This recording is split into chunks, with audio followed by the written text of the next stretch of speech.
mirë se keni ardhur. Unë jam adhurimi për atë që s'më njeh edhe dua të ndaj një nga vargjet e mia preferume,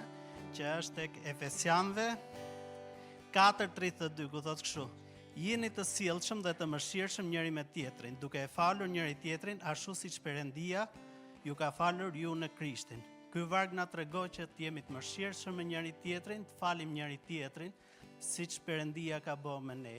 Perëndia bëri përpara me ne, na fali nëpërmjet Krishtit, edhe të njëjtën gjë kërkon nga ne tash, që ne të falim njëri tjetrin, një person që na lëndon,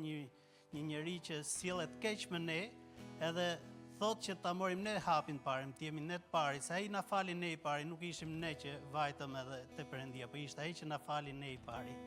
Edhe të njëjtën gjë kërkon edhe nga ne, që ne morim hapin parin, edhe të jemi ne që kërkojmë falje, edhe pse mbase nuk është e drejta, nuk e di si, po Perëndia thot që